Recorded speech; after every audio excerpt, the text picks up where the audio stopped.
Hello everyone, મારું નામ છે કિરણ. આજે આપણે એક બ્યુટિફુલ જર્નીના બ્યુટિફુલ સેલિબ્રેશનમાં જોડાયા છે. વર્ષો બદલાયા, પેઢીઓ બદલાઈ, પણ એક નામ હંમેશા આપણે સાંભળતા આવ્યા છે અને એ છે હાથી સિમેન્ટ. 70 વર્ષ પૂરા કર્યા છે હાથી સિમેન્ટે.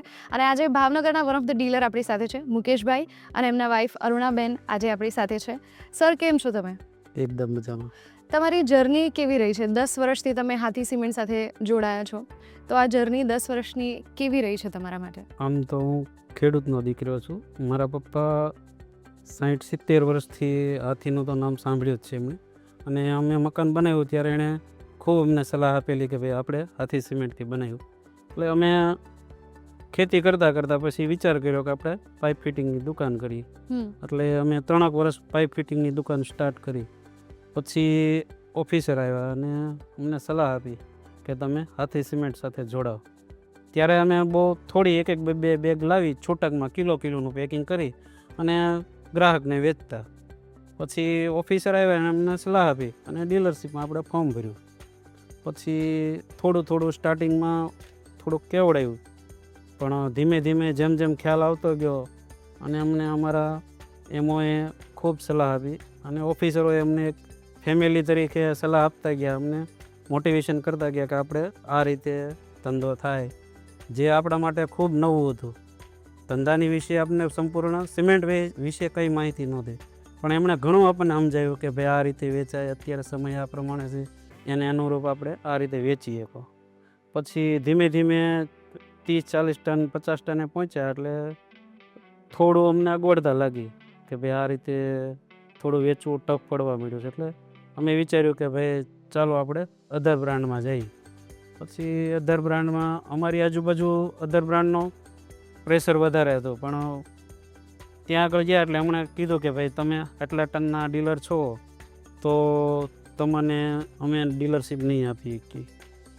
પછી થોડું એમ થયું કે ભાઈ આપણે નહીં વેચી શકીએ, પણ અમારા ઓફિસરનો અમને સાથ સહકાર ફૂલ હતો.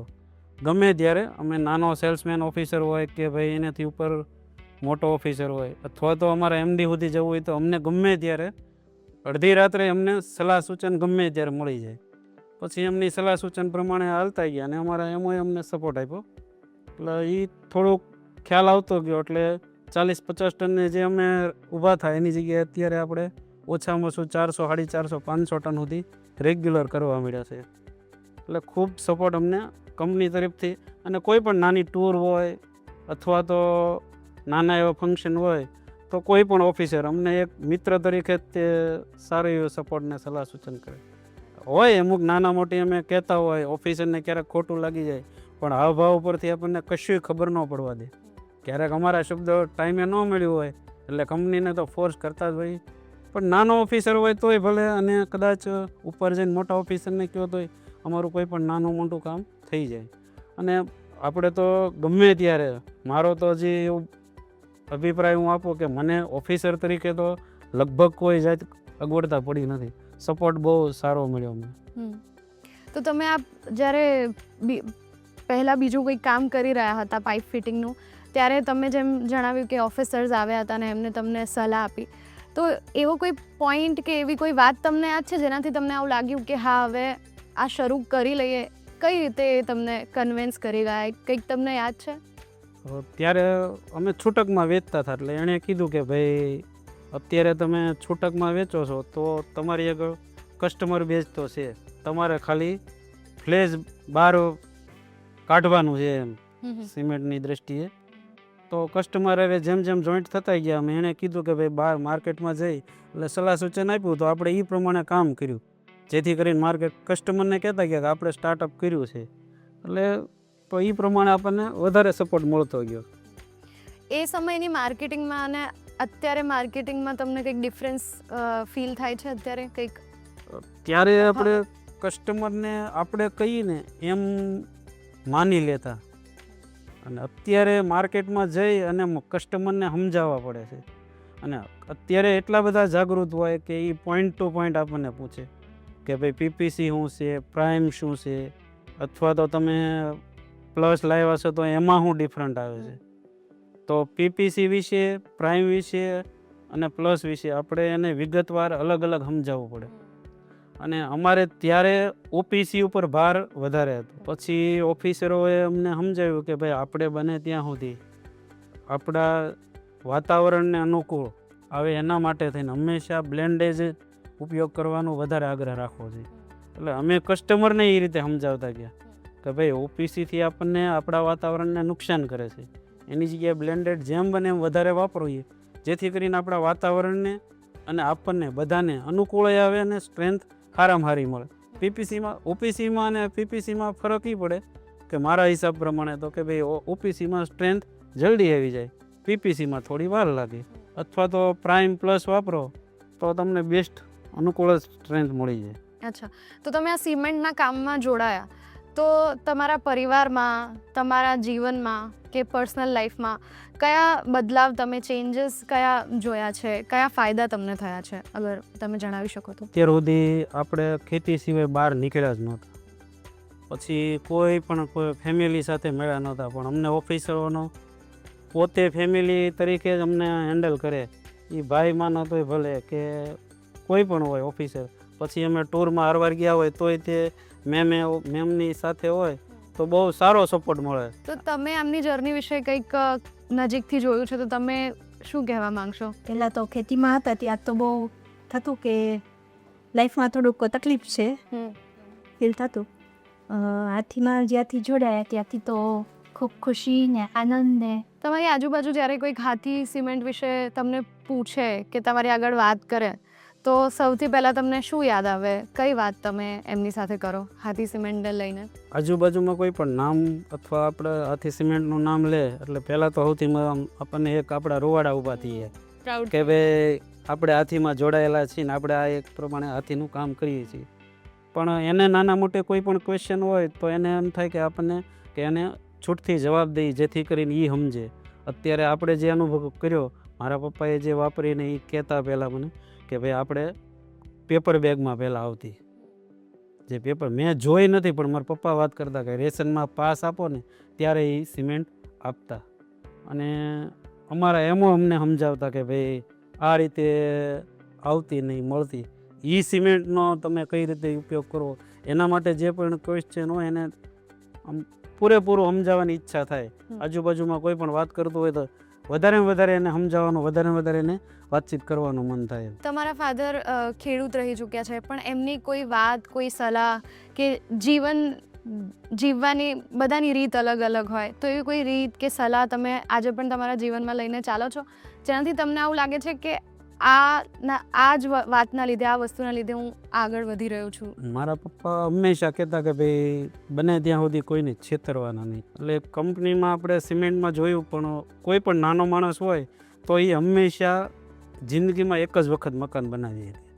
હવે આપણે એને કોઈ પણ નાની મોટી વસ્તુ હોય, દાખલા તરીકે રેતી, કપચી, તો એની હારે બેસ્ટ વસ્તુ સિમેન્ટ છે. આ સિમેન્ટમાં માની લો કે એને જો પૂરેપૂરો ભાર અને પૂરેપૂરી વ્યવસ્થિત સારી બ્રાન્ડ ન આપી શકીએ તો એનો કોઈ મતલબ ન રહે. એટલે મારા પપ્પા જે કહેતા કે ભાઈ આપણે બને ત્યાં સુધી કોઈને છેતરવા નહીં. અને આ જે છેતરવાની વાત છે એમાં આપણે કંપનીએ 70 વર્ષથી આમાં કામ કરે છે, ફૂલ વિશ્વાસ એમાં. એટલે આપણે બીજાને સાબિત કરીને કહીએ કે ભાઈ આમાં કોઈ જાતની તકલીફ નથી. એમ હાથી સિમેન્ટ સાથેની આ તમારી 10 વર્ષની જર્નીમાં કોઈ એવો ક્લાયન્ટ તમને યાદ છે જે સારો મળ્યો અને હજી સુધી એ તમારા પાસે જ ડીલરશીપ લે છે? મહેશભાઈ સોલંકી કરીને છે, જેણે આપણે સ્ટાર્ટ કર્યું ને ત્યારથી લઈને અત્યાર સુધી નાની મોટી કોઈ પણ વસ્તુ હોય આપણી પાસેથી જ લે છે. અને એણે જ આપણને સલાહ સૂચન આપ્યું કે ભાઈ હું જ્યારે 50 ટન વેચતો હતો ત્યારે એણે કીધું કે ભાઈ અધર બ્રાન્ડમાં જાઓ એની કરતાં હાથી સિમેન્ટમાં જ હંમેશા આગ્રહ રાખો, તમે એ આગળ જતાં તમને એ જ વધારે ઉપર લઈ જાય.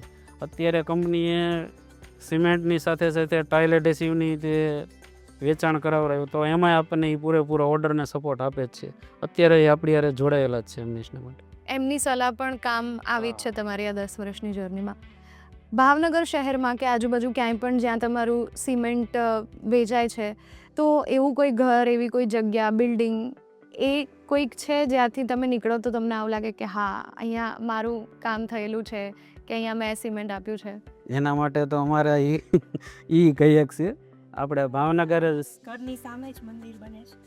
ભાવનગર સ્વામિનારાયણ મુખ્ય મંદિર બને છે ત્યાં આગળ સ્ટાર્ટ થયું અને આપણે 2016માં સ્ટાર્ટ કર્યું. અમે બંને સાથે ઓપનિંગ કરી, સાથે સિમેન્ટનું.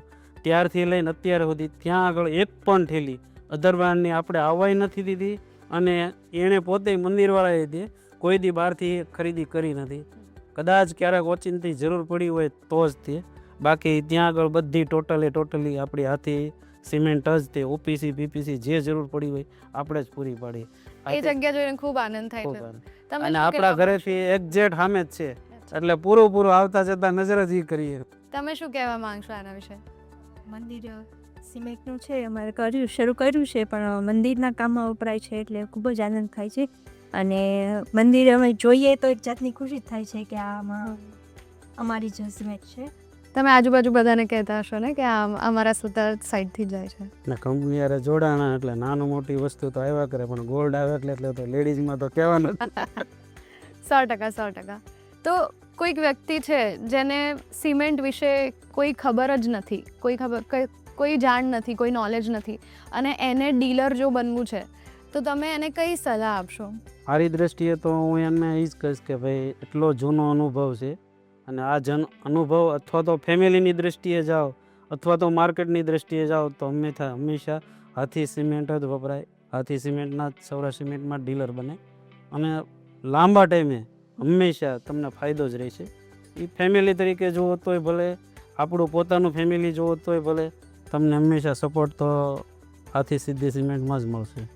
કયા રીતના ફાયદા થશે એ કંઈક તમે શેર કરી શકો જરાક 1-2 પોઈન્ટ? માની લ્યો કે આપણે ડીલર બન્યા પછી સલાહની ગમે ત્યારે જરૂર હોય તો કંપની સેલ્સ ઓફિસરથી લઈ અને છેક એમડી સુધી ગમે ત્યારે અડધી રાત્રે 9 વાગે કે કોઈ પણ ટાઈમે જે કંઈ પણ સલાહની જરૂર હોય તો હંમેશા તરત ઓફિસર આપણને સલાહ સૂચન આપી દે છે જે પ્રમાણે જરૂર હોય. ક્યારેક સ્કીમ હોય, ક્યારેક આરડી હોય, અને અધર કરતાં આપણે જ્યારે પણ જરૂર હોય કે પ્રેશર હોય તો એ આપણને એ પ્રમાણે કરી આપે છે. ને માલ બાબતે આપણને કોઈ જાતની તકલીફ પડવા દેતા નથી. એટલે હાથી સિમેન્ટમાં હંમેશા બેસ્ટ ઓપ્શન એ જ છે કે ભાઈ આપણે 70 વર્ષનો અનુભવ છે.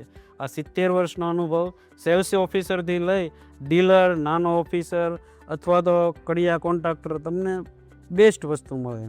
એટલે કોઈએ નાના પાયાથી શરૂ કરવું હોય કે મોટા પાયા સુધી લઈ જવું હોય તો બધા જ સ્ટેજ પર ટીમ આખી હેલ્પ કરે છે એવરી ટાઈમ. કોઈ એવો સમય આવ્યો છે તમારી આ 10 વર્ષની જર્નીમાં જે બહુ જ અઘરો સમય રહ્યો હોય, 2-3 મહિના કે આખું 1 વર્ષ તમને આવું લાગ્યું હોય કે ખબર નહીં હવે આગળ શું થવાનું છે, એવો કોઈક સમય આવ્યો છે તમારી જર્નીમાં? આમ તો મને તો એવું લાગ્યું નથી ક્યારે. એટલે 10 વર્ષ આખા બહુ જ સારા જ રહ્યા છે. મેડમે તમારી જર્નીમાં કઈ રીતે મદદ કરી છે તમને? રેગ્યુલર તો અમારે માર્કેટિંગ યાર્ડ છે એટલે સવારમાં વહેલા કન્ટિન્યુ રેગ્યુલર મારો ટાઈમ તે રૂટીન 5-5:30 જાગી જ જાઉં, પણ એ વહેલા છતાં મારી પહેલાં જાગીને 4:30 કન્ટિન્યુ વહેલા જાગી જાય અને 7-7:30 અમે દુકાન ઓપન કરી નાખીએ. હવે 7 ખેડૂતને અનુકૂળ હોય એ બધા ત્યાં આગળ અમને છૂટકની દ્રષ્ટિએ સારો સપોર્ટ મળે. એટલે મારી દ્રષ્ટિએ તો પછી રેખો ટાઈમ સાચવવો એ જ મહત્ત્વનું છે. ક્યારેક એવું હોય પેમેન્ટ કન્ડિશન હોય, આપણે ક્યાંકથી લાવવા કરવાના, આપણી મગજમારી આપણી કન્ટિન્યુ ફોનમાં વાત શરૂ હોય, એટલે ક્યારેક જમતા હોય આતે છે આપણો મગજ ક્યારેક તપી ગયેલો હોય, પણ એ હંમેશા ઠંડુ રાખી અને આપણને સાચવે છે. એટલે સપોર્ટની દ્રષ્ટિએ તો કોઈ જાતનું ઓલું ન રહે, પણ સમજવું એ મહત્ત્વનું છે. પછી કન્ટિન્યુ અમે 6-6:30-7 વાગે દુકાન વધાવીને ઘરે પહોંચી જઈએ, પણ 7:30 પછી ઘરે જ હોય, પછી ફેમિલી હારે ટાઈમ આપીએ. થેન્ક યુ સો મચ મુકેશભાઈ અને અરુણાબેન, તમારા સાથે વાત કરીને ખૂબ મજા આવી. કોંગ્રેચ્યુલેશન્સ, હાથી સિમેન્ટને 70 વર્ષ પૂરા થયા છે. આઈ હોપ કે 100 વર્ષ પણ પૂરા થાય ત્યારે તમારી જર્ની એમની સાથે જોડાઈ રહે. Thank you so much.